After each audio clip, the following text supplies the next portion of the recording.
रैपिया जिना के केस में जस्टिस मुल्क शहजाद अहमद खान का अक्सरियती फैसला और जस्टिस आयशा मुल्क का आफतलाफी नोट।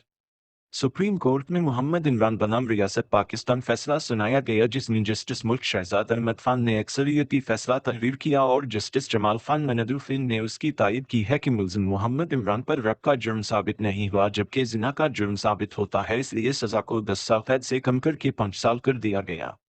जस्टिस आयशा मुल्क ने अक्सरियती फैसले से इख्तिलाफ किया और इसकी बुनियाद पर एक अख्तलाफी नोट लिखा जिसमें इन्होंने रैप के इल्ज़ाम को मुस्तरद करने की वजूहत को नामनासिब करार दिया कि सुप्रीम कोर्ट ने ज़बरदस्ती जिना के मफदे में मुल्जिम को कम सजा दी कि औरत ज़बरदस्ती जिना साबित नहीं कर सकी कि इनके इसको ज़बरदस्ती करने पर कोई और चोट नहीं आई। रैपिया जिना के केस में जस्टिस मुल्क शहजाद अहमद खान का अक्सरियती फैसला और जस्टिस आयशा मुल्क का अख्तलाफी नोट।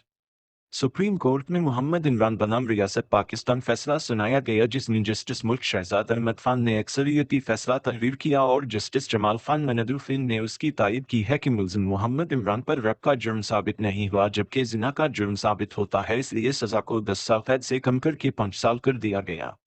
जस्टिस आयशा मुल्क ने अक्सरियती फैसले से इख्तिलाफ किया और इसकी बुनियाद पर एक अख्तलाफी नोट लिखा जिसमें इन्होंने रैप के इल्ज़ाम को मुस्तरद करने की वजूहत को नामनासिब करार दिया कि सुप्रीम कोर्ट ने ज़बरदस्ती जिना के मफदे में मुल्जिम को कम सजा दी कि औरत ज़बरदस्ती जिना साबित नहीं कर सकी कि इनके इसको ज़बरदस्ती करने पर कोई और चोट नहीं आई।